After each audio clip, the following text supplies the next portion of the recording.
1. John chapter 1. How much time do I have? About that much. John chapter 1. And this is, I think I've done a lot about John. I never really did a lesson on John, and I got a few thoughts about him tonight. Kind of going to be starting working through the apostles again and finishing up John. I went through his book, the book of John, the Gospel of John, talked a lot about that. But John himself, and we're going to see him, John chapter 1, verse 35, it says, again, the next day after John stood. That's not John the Revelator, that's John the Baptist. John stood and two of his disciples. Now, the other John is one of those two. John the Revelator, that's one of his disciples. And looking upon Jesus as he walked, John the Baptist said, behold the Lamb of God. Then the two disciples, so one of them is John, heard him speak, and they followed Jesus. And Jesus turned and saw them following, and saith unto them, what seek ye? They said unto him, Rabbi, which is to say, being interpreted, Master, where dwellest thou? And he said, come and see. And they came and saw where he dwelt, and abode him that day, for it was about the 10th hour. One of the two which heard John speak and followed them was Andrew, Simon Peter's brother. So we have, I believe, John the Revelator and Andrew were those two men, I believe. And as we look at John, let's turn back to the Gospel of Mark.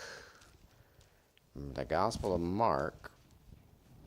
No, before we go there, let's stay in John for just a minute. Now, this is the Gospel according to John, and if you want to look up into John chapter 1, we'll look up verses 1, and we'll just read on down through just a few verses here, and it'll say, just preach about, we'll see what it says. It says a lot about Jesus Christ, is what it does.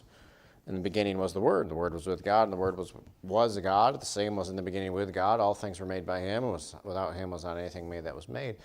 In him was life, and the life was the light of men. The light shineth in darkness, and darkness comprehended it not. And then he goes on about John the Baptist, talking about Jesus Christ. So he spends a lot of time talking about Jesus Christ. You know what's funny about the Gospel of John, as it's written by John, is that John never identifies himself anywhere in the whole Gospel. He never says, this is me, I wrote this. It's always, he never names himself one time. It's always something like the disciple whom Jesus loved. That's interesting. And then I think the one time that identifies him is when Jesus Christ is on the cross, and we're getting around here to John 19, down verse 25. It says, there stood by the cross of Jesus his mother and his mother's sister Mary, the wife of Cleopas, and Mary Magdalene. When Jesus therefore saw his mother and the disciple standing by whom he loved. And he uses that term several times in the Gospel of John, but this one kind of identifies who it is. Behold, he saith unto his mother, woman, behold thy son, saith to his disciple, behold thy mother. And from that hour that disciple took her unto his own house. It still doesn't even name John there, but that's who we're getting it from, that this is John. John never names himself. As they say, a good author tries to never talk about himself. But the point about that with John is that John was a man of humility with this, because he clearly was the one who was the closest to Jesus Christ, and yet he, being closest, he never made anything to be about himself.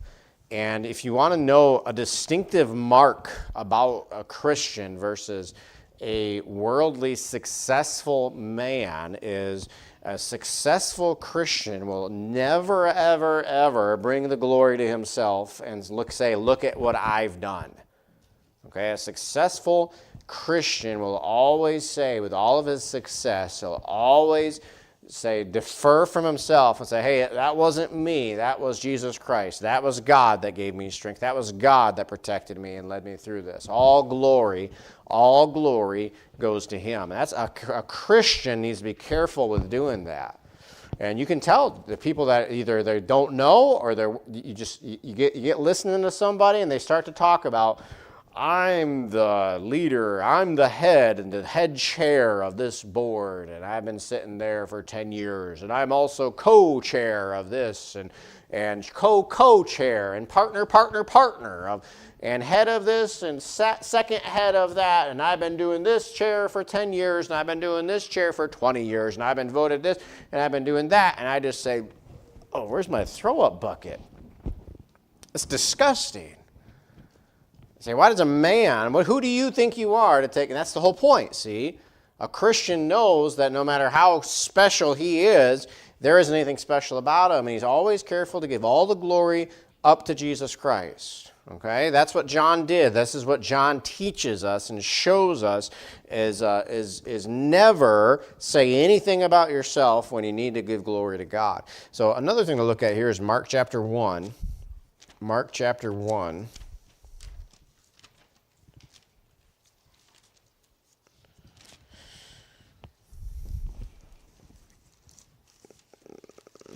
Mark chapter 1, verses 19 and 20. Jesus is calling his disciples. This isn't the only place he does this, but just the one we're reading. Jesus, verse 17, he says to Simon and Andrew, verse 16, come after me, I'll make you to become fishers of men. Verse 18, straightway they forsook their nets and followed him.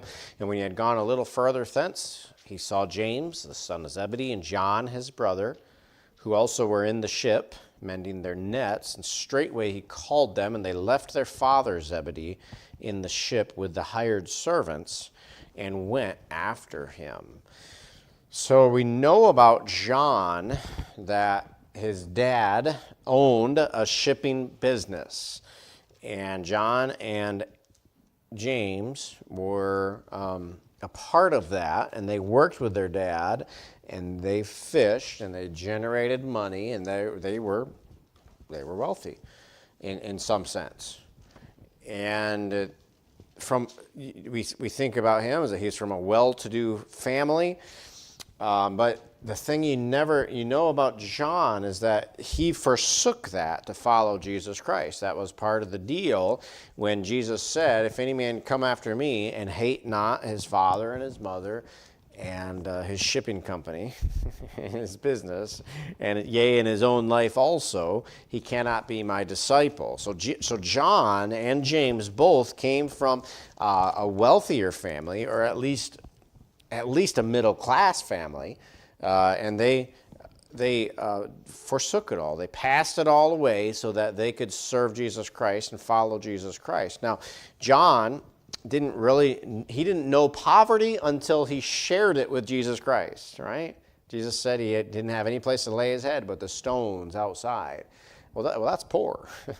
That's poor. John didn't know that poorness until he started to follow Jesus Christ. So John gives us another life lesson where instead of taking his time and energy to pursue riches and to make money, he made his life to be about something. It was about Jesus Christ. Now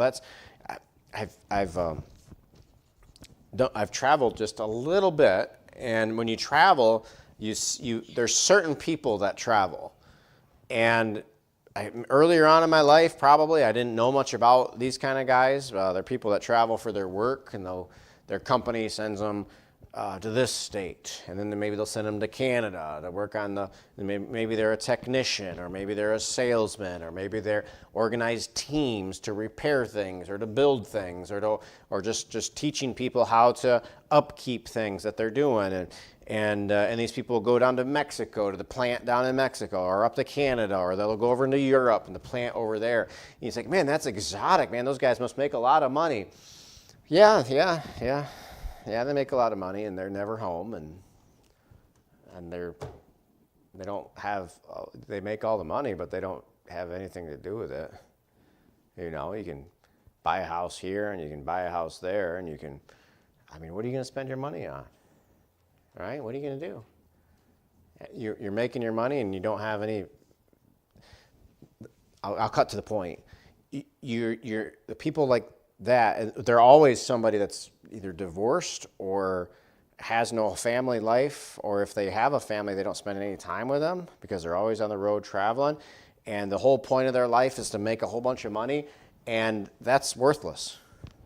In my book, that is absolutely 100% worthless, that the goal of your life is to increase your riches, and then what? And that's what these guys do.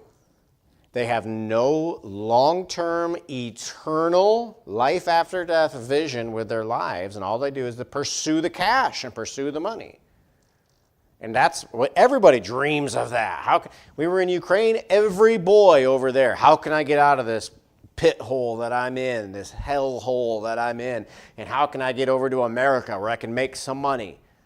And we knew some guys in our church that their whole vision of their life was hard working, good work character, good work ethic, and all he could think about is how he could make money, how he could make money. And oh man, this was working out for me until it wasn't, until COVID came, and then that ruined everything. I had my plan set.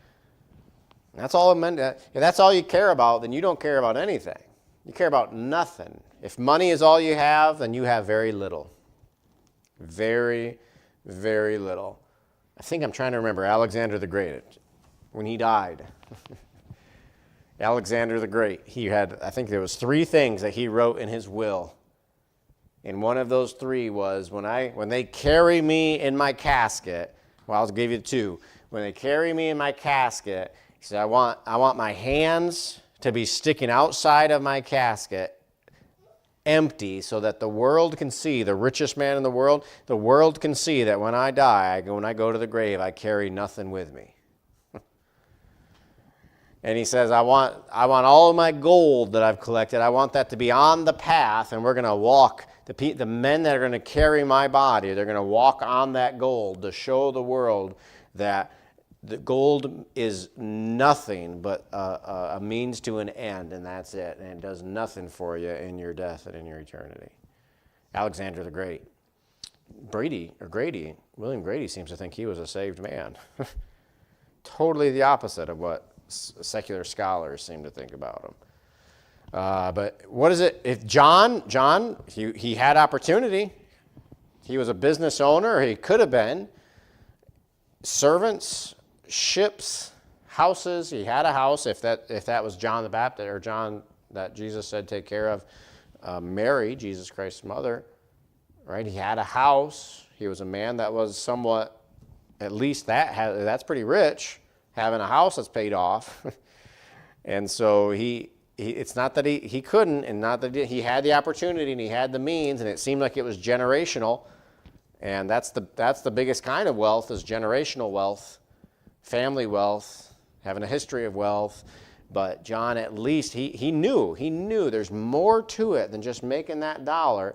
And he tied himself up to that other poor man who had nothing, John the Baptist.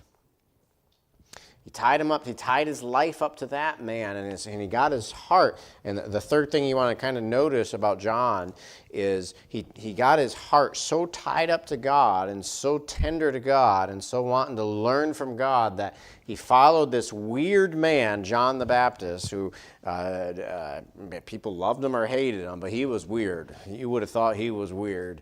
Can you think of a weird man? That's what John the Baptist would have been like to you. He was just a weird man, but he knew he was the prophet. He knew he was the voice of God, and so he tied himself up to him, and so much so, and he was studying the Bible and praying and getting his heart right to the Lord, and so much so that day, the very moment that Jesus Christ shows up, John's like, hey, John the Revelator said, hey, John the Baptist, say, you're great. That's the one you've been preaching about. I'm going to go tie myself to the real deal. You've been great. He must increase and you must decrease. That's what we're saying. So his heart was so right with God that the very moment he showed up, he got right uptight with him and just stayed there the whole time. And he made his life's existence to be on Jesus Christ and Jesus Christ. And that's how he started, and that's how he finished. Never got to that point where he was forsaking him, never walked away from him, never fled from him, never denied him, never betrayed him. And Jesus must have thought something of him too, because he was the only one that didn't die early, and he lived to be into his late years and wrote 3 or 5 books, 5 books of the Bible. He was called a son of thunder, wasn't he? He was one of these 2 that was called the sons of thunder, and I don't know if he maybe when he was younger, he might have used his attitude just like any young man would. But he sure gave his life to the Lord, and the Lord took what he had, and he became not a son of thunder, but he preached in Revelation. Remember, he was talking about, he was going to talk about those seven voices that thundered from heaven, and he was about to write. The son of thunder was about to write what those seven thundering voices said, and of course, Jesus told him this, no, I'm not going to do that. So I think that's going to be about it. His life ended up being in John 13:3. We'll look over here real quick. John 13 and 23. One of the times, and we'll just to read a couple of these times where it identifies who John in the Gospel of John. And verse 22, verse 23, the disciples looked one on another. Okay, verse 21, Jesus says, Verily, verily, I say unto you, that one of you shall betray me. Then the disciples looked one on another, doubting of whom he spake.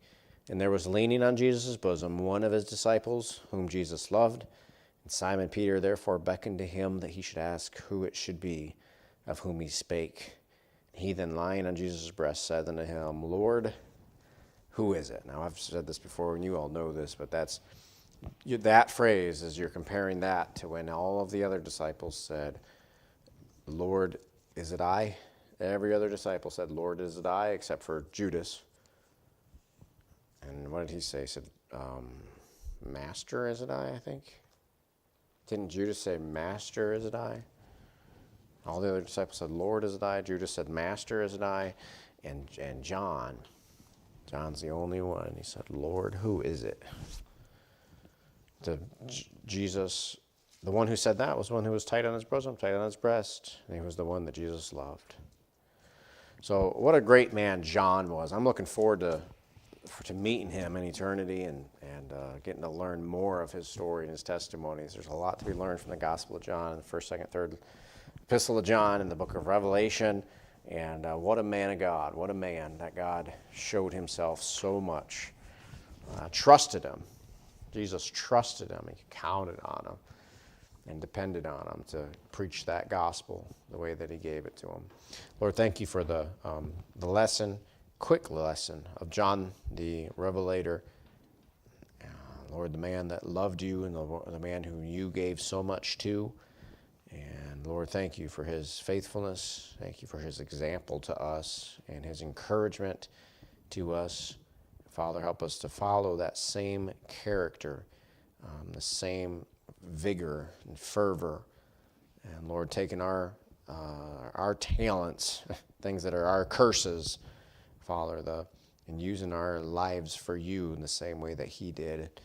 And Lord, let us give all glory to you. And let us live for you so that our lives have value.